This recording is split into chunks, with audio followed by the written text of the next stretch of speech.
We've seen the CX-16 prototype, we've had a chance to see the production car at several motor shows already, but today the Jaguar F-Type becomes a little bit more real.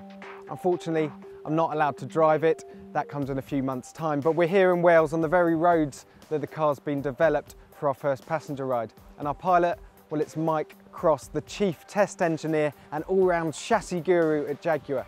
So if anyone knows what this car's capable of, it's him.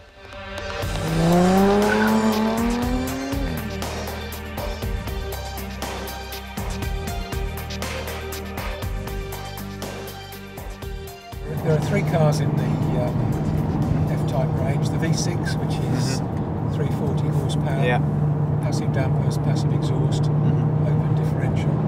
This is the S, which is 380 horsepower, adaptive dampers, active exhaust, limited slip differential. And then there's the V8S, which is 495 horsepower, active differential, active exhaust, adaptive dampers.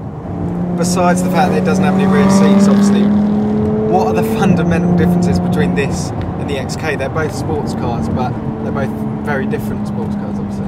Yeah, I think the XK is probably a sports GT. So this car's lighter, it has a shorter wheelbase, it's got a quicker steering ratio.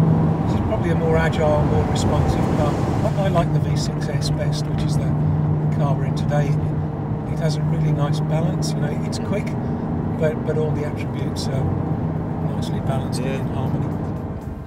That's what Mike thinks, but what do we reckon?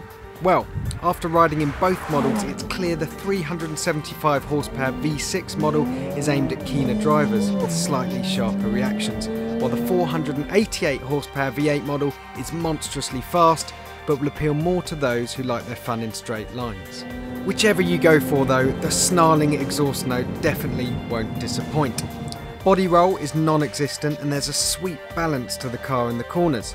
The price to pay is a bumpy, low-speed ride, but what were you expecting? This is a sports car in the truest sense.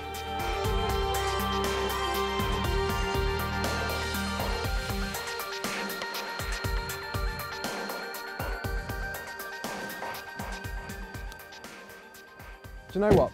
Sometimes these ride-along experiences can be a bit of a waste of time, but today has been a fascinating experience. Why? Well, the Jaguar F-Type feels so visceral that even from the passenger seat, it's a real experience. I'm not going to deliver a full verdict because I haven't driven the car yet, but I will tell you this. If sports cars are all about excitement, then the Jaguar F-Type definitely has got the bases covered.